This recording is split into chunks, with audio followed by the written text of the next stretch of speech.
केच्या आजच्या भागामध्ये आपण पाहत आहोत की इकडे आता प्रिया प्रीतमला प्रश्न विचारत असते. ती म्हणत असते, प्रीतम हे सगळं काय आहे? तुम्ही दादाशी अशा पद्धतीने का आणि कशामुळे वागताय? हे बघा, मला माहिती आहे तुम्ही असे अजिबात नाही आहात, पण तरीसुद्धा तुम्ही या पद्धतीने का आणि कशामुळे वागताय ही गोष्ट मात्र माझ्या लक्षात येत नाही. प्लीज प्रीतम, हे बघा, असं करू नका, ह्या पद्धतीने तुम्ही वागू नका. तेवढ्यातच तिथे आता आदित्य आलेला असतो. आदित्य आल्याबरोबर इकडे तो म्हणत असतो, हे बघ प्रिया, तो जो काही करतोय तो अगदी योग्यच करतोय, बरोबर करतोय. पण कसं दादा? प्रीतम ज्या पद्धतीने वागतोय ती पद्धत किती चुकीची आहे. तो असा कसा करू शकतो, कसा वागू शकतो, हीच गोष्ट मला कळत नाही. त्यावर लगेच इकडे आदित्य म्हणत असतो, हे बघ, प्रीतमच्या अशा वागण्यामागे एकच कारण आहे, आणि ते म्हणजे प्रीतम ह्या पद्धतीने वागतोय तर आई माझ्याशी कशी वागते, काय करते, ह्या गोष्टी तू इथे बघतोयस ना. आई माझ्यासोबत आता हळूहळू चांगली वागू लागलेली आहे, आणि तुला ही गोष्ट समजत नाही का? उलट आई माझा विचार करायला लागलेली आहे. जेव्हा जेव्हा प्रीतम मला बोलतो, माझ्यावर ओरडतो, तेव्हा तेव्हा इथे आईला माझी काळजी वाटू लागली. पण दादा, हे कसं शक्य? हो, अगदीच बरोबर आहे. का शक्य नाही आहे? कारण तुझ्या एक गोष्ट लक्षात येते का? प्रीतमचं वागणं इथे आईला खटकू लागलंय, आणि प्रीतमचं वागणं आईला खटकू लागलेलं असल्या कारणाने इथे तुला काळजी करण्याची काहीच गरज नाही. आणि प्रीतम, तू सुद्धा अजिबात वाईट वगैरे वाटून घेऊ नकोस. तुझ्या ह्या वागण्याचा मला काही एक फरक पडत नाही किंवा काही एक होणार नाही. त्यामुळे तू ह्या सगळ्या गोष्टी अजिबात मनाला सुद्धा लावून घेऊ नकोस, असं सुद्धा इकडे आता तो बोलत असतो. इथे प्रिया तर रडत असते. ज्या भावासोबत इकडे जो प्रीतम आहे तो ह्या पद्धतीने वागतोय, तरीसुद्धा तोच भाऊ त्याला समजून घेतोय, त्याच्याशी नीटनेटकेपणाने वागण्याचा प्रयत्न करतोय.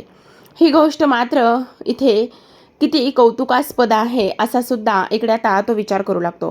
त्याचसोबत आपण पाहतो की प्रेक्षकांनो, इकडे आता आदित्य निघून गेलेला असतो. आदित्य निघून गेल्यानंतर सगळ्यात महत्त्वाची गोष्ट म्हणजे की तेव्हा इकडे आता प्रिया म्हणत असते, पण प्रीतम, तुम्हाला एक गोष्ट सांगू का? हे बघा, ह्या सगळ्या गोष्टी खूप चुकीच्या होत आहेत. पण इकडे आता प्रीतम म्हणत असतो, नाही, खरं तर माझा दादा खूप चांगला आहे. तेव्हा इकडे आता दुसऱ्या बाजूला आपण पाहतो की सगळेजण हॉलमध्ये बसलेले असतात. सगळेजण हॉलमध्ये बसलेले असताना आता इकडे इस्त्रीचे कपडे आलेले असतात. इस्त्रीचे कपडे आल्यानंतर लगेचच आता अहिल्या म्हणत असते, हे बघ सावित्री, इस्त्रीचे कपडे आलेले आहेत, ते इस्त्रीचे कपडे घे. सावित्री इस्त्रीचे कपडे घेण्यासाठी निघालेली असते. तेवढ्यातच प्रीतम येतो आणि म्हणत असतो, 1 मिनिट सावित्री आत्या, 1 मिनिट. तेवढ्यातच तिला अडवताना इकडे ते पाहतात आणि म्हणत असतात, काय चाललंय? का आणि कशामुळे? नाही सावित्री आत्या, तू ते कपडे वगैरे अजिबात घेऊ नकोस. या घरामध्ये आदित्य दादा आहे ना, तोच आदित्य दादा इथे ते इस्त्रीचे कपडे घेईल. त्यानं हे काम केलं तर काही फरक पडत नाही. त्यामुळे हे इस्त्रीचे कपडे आदित्य दादाच घेणार आहे, असं इकडे तो बोलत असतो. तेव्हा लगेच आता इकडे अहिल्याला फारच राग आलेला असतो. अहिल्याला फार राग आल्यानंतर इकडे आपण पाहतो की ती म्हणत असते, काय चाललंय प्रीतम तुझं? तू ह्या पद्धतीने कसा काय बोलू शकतोस? तू डोक्यावर पडलायस का? तुझी हिंमत कशी झाली हे सगळं काही बोलण्याची आणि ह्या सगळ्या गोष्टी करण्याची? काय चाललंय तुझं? असं बोलल्यानंतर आपण पाहतो की आता लगेचच इकडे जो काही आदित्य आहे तो येतो आणि म्हणत असतो, अगं आई, असं काय करतेस? हे बघ, त्याने काय फरक पडणार आहे? मी आणि तू, आपण सगळेजण एकाच घरामध्ये राहतो. मग मी सुद्धा ह्या घरातला एक मेंबरच आहे ना. मग घरा म्हटलं की प्रत्येक काम हे आपलं असतंच, आणि ते काम सावित्री आत्याने केलं काय किंवा मी केलं काय? तेव्हा अहिल्या म्हणत असते, हे बघ, तुझं खूप जास्त अति होत चाललेलं आहे प्रीतम. मला आणि हे कोणालाच सहन न होण्यासारखं आहे. तेव्हा लगेच इकडे आदित्य म्हणत असतो, आई प्लीज, आता ह्या गोष्टीवरून मला असं वाटतंय की आपण भांडायला नको, प्लीज नको. आता काम तर झालेलं आहे ना, त्या सगळ्या गोष्टीचा आपण इथे विचार करूयात. असं म्हणून आता तो कपडे घेऊन निघालेला असतो. दुसऱ्या बाजूला प्रीतम बाहेर ऑफिसमध्ये जाण्यासाठी निघालेला असतो. तेवढ्यातच गाडीत बसल्यावर त्याच्या हातामध्ये एक कागद दिसतो. तो कागद टेरिंगच्या तिथे ठेवलेला असतो. त्या कागदावर असं लिहिलेलं असतं की हे बघ, आत्ताच्या आत्ता तुझी जी काही कार आहे ती कार तू आदित्यला साफ करायला लावायची आहेस. आदित्यकडून ती कार क्लीन करून घ्यायची आहे, समजलं तुला? असं बोलल्यानंतर लगेच आता इकडे प्रीतमला तर फार धक्का बसलेला असतो. प्रीतम मनामध्येच बोलत असतो, नाही नाही मी असं करू शकत नाही. तेव्हा त्या कागदावर असंही लिहिलेलं असतं की जर तू नाही त्याला कार साफ करायला लावलीस तर मग इथे आदित्यला गोळीने उडवलं जाईल. तेव्हा लगेच त्याच्यासमोर एक माणूस असतो. त्याच्यासमोर एक माणूस असताना आता इकडे आपण पाहतो की प्रीतमला हे सगळं करणं भागच असतं. तेवढ्यातच आता बाहेर आदित्य येत असतो. आदित्यला येताना पाहिल्यानंतर इकडे प्रीतमची नजर त्याच्याकडे जाते. प्रीतम त्याला म्हणत असतो, हे बघ मी काय म्हणतोय ते तू नीट ऐक. तेवढ्यातच आदित्य म्हणतो, हा बोल ना, काय झालेलं आहे? तेव्हा प्रीतम म्हणत असतो, मला ताबडतोब ऑफिसला जायचं आहे. ताबडतोब आत्ताच्या आत्ता तू ही जी काही माझी कार आहे ना ती मला साफ करून दे. आता आदित्य म्हणत असतो, फडकं कुठं आहे? तेव्हा तो म्हणत असतो, फडक्याची काय गरज आहे? तुझ्याकडे तुझा रुमाल असेल ना, मग त्याच रुमालाने तू ही कार पुसून दे. आता आदित्यला खूपच मोठा प्रश्न पडलेला असतो, पण तो तरीसुद्धा काहीच बोलत नाही आणि जी कार आहे ती इथे साफ करायला तो लागत असतो. तेव्हा इकडे प्रीतमला फारच वाईट वाटत असतं. तो विचार करू लागलेला असतो, हे सगळं काय आहे? ह्या सगळ्या गोष्टी अशा पद्धतीने नाही व्हायला पाहिजे. म्हणजे हे किती आणि कशा पद्धतीने चुकीचं होतंय असा सुद्धा इकडे आता तो विचार करू लागत असतो. तेवढ्यातच आपण पाहतो की आदित्य लगेचच ती कार त्याच्या खिशातला रुमाल काढतो आणि रुमाल काढूनच तो इथे साफ करू लागतो. आता खिशातला रुमाल काढून साफ करत असताना आपण पाहतो की इकडे प्रीतमला फार आनंद होत नसतो, पण तरीसुद्धा इकडे अहिल्या बाहेर येत असते. अहिल्या बाहेर येत असताना पाहिल्यानंतर इकडे हे सगळं दृश्य पाहते आणि तिला खूपच राग येत असतो. ती इथे विचार करते, हे सगळं काय आहे? आणि त्याचबरोबर ह्या प्रीतमची एवढी हिंमत वाढलेली आहे की त्याने चक्क आदित्यला कार पुसायला लावलेला आहे. मी ह्या सगळ्या गोष्टी नाही सहन करू शकत असं सुद्धा आता इकडे ती बोलू लागते. त्याचसोबत इकडे आपण पाहतो की लगेचच जे काही श्रीकांत आहे ते त्याला थांबवतात. आता कार तर साफ होत आलेली असते, पण आदित्य म्हणत असतो, अरे प्रीतम हा रुमाल फारच छोटा आहे. मोठं फडकं वगैरे असेल तर दे ना प्लीज, मी त्याने ही कार साफ करतो. तेवढ्यातच प्रीतम म्हणत असतो, हे बघ दुसरं फडकं वगैरे काही नाही आहे.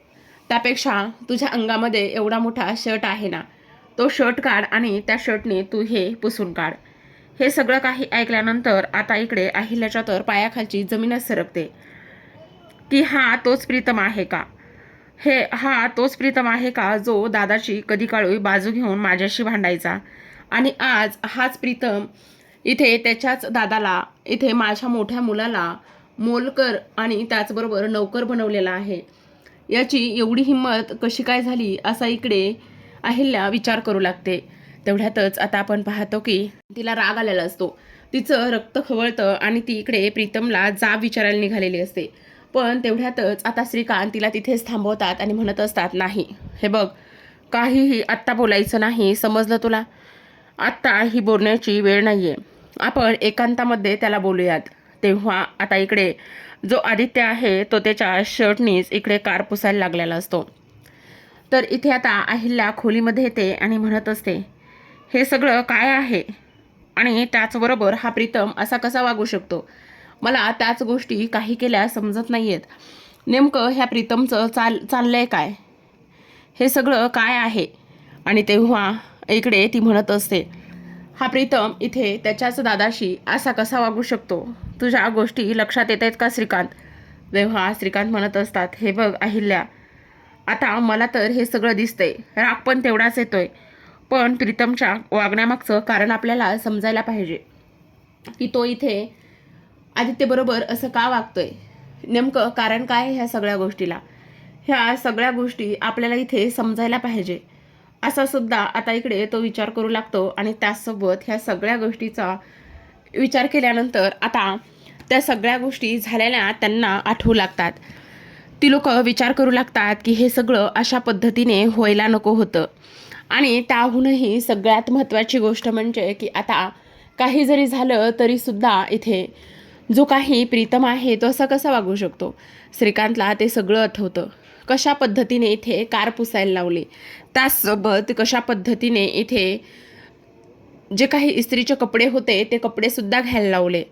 आणि हेही सांगण्यात आलं की जर काही जरी झालं तरीसुद्धा एक गोष्ट मात्र लक्षात ठेव की इथे जर तुझ्याकडे मोठा कपडा नसेल तर अंगामध्ये असणाऱ्या शर्टने सुद्धा तू इथे हे सगळं काही पुसू शकतोस आणि ह्या सगळ्या गोष्टी तू इथे करू शकतोस.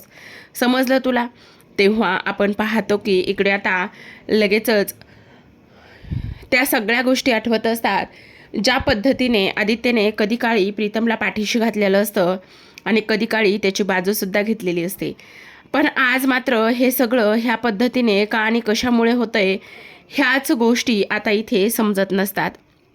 त्याचबरोबर इकडे जो आदित्य आहे, आदित्यसुद्धा बोलल्याला इकडे श्रीकांतला आठवत असतं की तुम्ही प्रीतमला काही बोलू नका, कारण काम त्यानं केलं काय किंवा मी केलं काय त्याने इथे काही फरक पडणार नाही असं सुद्धा तो इथे बोललेला असतो.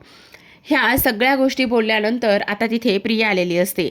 जेव्हा प्रिया तिथे येते तेव्हा श्रीकांत म्हणत असतात, काय झाले प्रिया, तुझा चेहरा असा का दिसतोय, सगळं ठीक आहे ना? तेव्हा प्रिया म्हणत असते, बाबा आई, श्रीकांतच्या वतीने मी तुम्हा सर्वांची माफी मागते, प्लीज मला माफ करा. तेव्हा श्रीकांत म्हणत असतात, हे बघ, तो ज्या पद्धतीने वागतोय त्या सगळ्या गोष्टीमध्ये तुझी काय चूक आहे? तुला तो काही बोलला आहे का? तेव्हा लगेच इथे ती म्हणत असते, बाबा तो मला तर काही नाही बोलला, पण तो आत्ता ज्या पद्धतीने इथे आदित्य दादाशी वागतोय ना ती पद्धत आणि त्या सगळ्या गोष्टी मला मात्र अजिबात आवडत नाहीत. मला ह्या सगळ्या गोष्टीचा फारच राग येतोय आणि त्राससुद्धा होतोय, पण तो असं का वागतोय हेच मला समजत नाही असं सुद्धा आता इकडे ती बोलत असते. तेव्हा इकडे बाबा तुम्ही नका काळजी करू, मी प्रीतमला पूर्ण समजावण्याचा प्रयत्न करेन. तेव्हा इथे श्रीकांत म्हणत असतात, हे बघ, तू त्या सगळ्या गोष्टीची अजिबात काळजी करू नको, सगळं काही व्यवस्थित होईल आणि सगळं नीट होईल. पण एक गोष्ट मात्र नक्की आहे की जो काही प्रीतम आहे तो असा का वागतोय आणि का नाही ह्याच गोष्टी मला सुद्धा समजत नाहीत असं सुद्धा आता इकडे तो बोलू लागतो. त्याचसोबत इकडे जी काही प्रिया आहे ती प्रिया मात्र इथे हात जोडूनच माफी मागत असते आणि म्हणत असते, बाबा मला सुद्धा माफ करा प्लीज, असं सुद्धा ती इथे बोलू लागलेली असते. तर आता सगळ्यात महत्त्वाची गोष्ट म्हणजे की इकडे अहिल्या म्हणत असते, हे बघ प्रिया, प्रीतम ज्या पद्धतीने वागतोय आणि इकडे माझ्या आदित्यचा ज्या पद्धतीने तो अपमान करतोय ही गोष्ट मला अजिबात सहन होत नाही. त्याला स्पष्टपणे सांग, ह्या घरामध्ये इथे असं अपमान केलेला आणि ह्या सगळ्या गोष्टी केलेला मी अहिल्या किर्लोस्कर खपवून घेणार नाही. तेव्हा ती म्हणत असते, आई तुम्ही अजिबात नका काळजी करू, मी सगळं काही इथे बोलेल आणि त्यालासुद्धा ह्या सगळ्या गोष्टी समजावून सांगण्याचा तेवढाच प्रयत्नसुद्धा करेल असं सुद्धा आता इकडे ती बोलत असते. त्याचसोबत आपण पाहतो की आता प्रिया तिच्या खोलीमध्ये जाते आणि खोलीमध्ये गेल्यानंतर तिची बेडरूम ती साफ करायला लागलेली असते. आता बेडरूम साफ करत असताना आपण पाहतो की तिथे प्रीतम येत असतो. तिथे प्रीतम आल्यानंतर आपण पाहतो की इकडे आता लगेचच जी काही प्रिया आहे ती तिचं कामच करत असते. प्रिया तिचं काम करत असताना प्रीतम म्हणत असतो, प्रिया हे तुझं काय चाललंय, तू हे सगळे कामं का आणि कशासाठी करतेस? हे बघ, घरामध्ये इतरसुद्धा माणसं आहेत ना, कुठे गेल्या सगळ्याजणी, सावित्री आत्या आणि त्या सगळ्या कुठे गेल्या, तू हे कामं अजिबात करू नकोस, चल. तेव्हा इथे प्रिया म्हणत असते, हे बघा असं काय करताय प्रीतम तुम्ही, हे काम करणं तेवढंच जास्त गरजेचं आहे. कारण हे बघा इकडे पारू आणि त्याचबरोबर आदित्यदादा ह्या घरचे मोठे आहेत, ते मुलगा आहे ती सून आहे, मग त्यांना जर हे काम करताना काहीच वाटत नाही तर मग मला कशामुळे काय वाटायला हवं? मला तर अजिबात काही वाटत नाही आणि हे सगळं काम आहे ते मी आवडीने करते, मला ह्याच्यामध्ये कसली लाज नाही आहे. उलट ह्या घरामध्ये मी राहते आणि फक्त आईतच खाते, बाकी कुठलीही कामं मी करत नाही. मग मला सांगा, जर मी कुठलीच कामं करत नाही तर मग हे काम मी कसं काय स्किप केलं पाहिजे? म्हणजे माझासुद्धा घरामध्ये हातभार लागला पाहिजे ना, मी सुद्धा कामं केलीच पाहिजेत ना, असं सुद्धा आता इकडे ती बोलत असते. आणि प्रीतम, तुम्हीच म्हणता ना, ते दादाकडून तुम्ही सगळे कामं करून घेता, मग ते कामं करत असताना जर काही वाटत नाही तर मग इथे मी कामं करत असताना तुम्हाला काहीही वाटलं नाही पाहिजे. त्यामुळे तुम्ही अजिबात काळजी करू नका, मी हे सगळे कामं करणारच आहे. जर तुम्ही तुमच्या मोठ्या भावाला ही सगळी कामं सांगत असाल तर मग मी केले म्हणून त्याने काय फरक पडणार आहे? काहीही फरक पडणार नाही आहे. तुम्ही अजिबात काळजी करू नका. उलट ह्या गोष्टीसाठी मी खूपच लेट केलेला आहे. खरं तर हे सगळ्या गोष्टी मी खूपच अगोदर करायला हव्या होत्या. ह्या सगळ्या गोष्टी मी खूपच उशिरा केलेल्या आहेत, ह्याचंच मला वाईट वाटते. आता हे सगळं काही बोलत असताना आपण पाहतो की इकडे जो काही प्रीतम आहे त्याला खूप जास्त वाईट वाटलेलं असतं. तो इथे विचार करू लागलेला असतो की काय हे सगळं, आणि त्याचबरोबर इथे माझं तर खरंच चुकतंय. पण इथे आता मी हे सगळं आत्ता प्रिया तुला नाही सांगू शकत, कारण आत्ता मी जर तुला काही सांगायला गेलो तर ते पटण्यासारखं नाही आहे. त्यामुळे मी आत्ता तुला ह्या सगळ्या गोष्टी नाही सांगू शकत, असं सुद्धा आता इकडे तो बोलू लागत असतो मनामध्येच. तेव्हा प्रिया म्हणते, काय झालं प्रीतम, तुम्हाला माझं काही चुकतंय असं वाटतंय का? हे बघा, पण तुम्ही काळजी करू नका, मी सुद्धा आता घरातली सगळी कामं करणार, जसं की इकडे पारू आणि आदित्यदादा करतात. तेव्हा तो रागान निघून जातो. इथे प्रिया म्हणत असते, मला पूर्ण खात्री आहे की ह्या सगळ्या गोष्टी तुम्ही तुमच्या मनाविरुद्धच करतात. मला ह्या सगळ्या गोष्टीची पूर्ण खात्री आहे. पण तुम्ही अजिबात काळजी करू नका प्रीतम, तुम्ही काय आणि काय नाही माझ्यापासून लपवतायत ह्या सगळ्या गोष्टी मी इथे पाहणारच आहे, असं सुद्धा आता इकडे ती बोलू लागते. त्याचबरोबर प्रेक्षकांनो, इकडे आपण पाहतो की दुसऱ्या बाजूला प्रीतम हा ऑफिसकडे निघालेला असतो. पण प्रीतम ऑफिसकडे निघाल्यानंतर आता मात्र त्याला तिकडे जात असताना त्या सगळ्या काही गोष्टी इथे आठवू लागतात. त्या सगळ्या गोष्टी आठवल्यानंतर इकडे त्याने आदित्यला कशा पद्धतीने नौकर बनवलं, कशा पद्धतीने त्या सगळ्या गोष्टी करायला लावल्या, हे सगळं त्याला आठवू लागतं आणि मनामध्येच फारच जास्त त्रास होऊ लागलेला असतो. आता तो विचार करतो की नाही, ह्या ज्या काही गोष्टी आहेत त्या मी खूप चुकीच्या करतोय. इकडे मी दादाला मोलकर बनवलंय, नौकर बनवलेला आहे, पण हे सगळं किती योग्य आहे, किती बरोबर आहे हे मला कळत नाही, असा सुद्धा तो इकडे विचार करत असतो. रस्त्याने चालत असतो आणि विचार करत असतो. तेवढ्यातच समोरून आता श्रीकांतची गाडी आलेली असते. श्रीकांत प्रीतमला या अवस्थेमध्ये पाहतात आणि म्हणत असतात, अरे श्रीकांत, तू असा इकडे काय करतोयस? अरे तू वेडा आहेस का? हे बघ, चल पटकन गाडीमध्ये बस. तेव्हा इकडे लगेच तो आता गाडीमध्ये बसतो आणि गाडीमध्ये बसल्यानंतर आपण पाहतो की आता लगेच श्रीकांताला विचारतात की काय झालंय प्रीतम, सगळं काही ठीक आहे ना? बोल प्रीतम, तू माझ्यापासून काही लपवत आहेस का? सांग, काही झालेलं आहे का? ह्या सगळ्या गोष्टी ते त्याला विचारू लागतात, पण प्रीतम मात्र इथे काहीच बोलत नाही. आणि तेव्हा इकडे समोरून एक माणूस जातो ज्या माणसाच्या हातामध्ये बंदूक असते, आणि सांगायला गेलेला प्रीतम मात्र पुन्हा एकदा तिथेच थांबतो आणि म्हणत असतो, नाही बाबा, काही एक झालेलं नाही, तुम्ही अजिबात काळजी करू नका, सगळं काही ओके आहे, सगळं काही ठीक आहे. तेव्हा श्रीकांत विचार करत असतात, नक्की ठीक आहे ना? काही काळजी करण्यासारखं काहीच कारण नाही ना? तेव्हा श्रीकांत म्हणत असतो, हो बाबा, काहीही झालेलं नाही. तर आता प्रेक्षकांनो, तुम्हाला काय वाटतं, हा जो काही प्रीतम आहे तो श्रीकांतला कशा पद्धतीने इथे दिशाचं कटकारस्थान सांगेल किंवा कशा पद्धतीने सगळी लोक शोधून काढतील हे पाहणं इंटरेस्टिंग असतं. तर पाहत रहा पारू. भेटूया उद्याच्या भागात. तोपर्यंत धन्यवाद.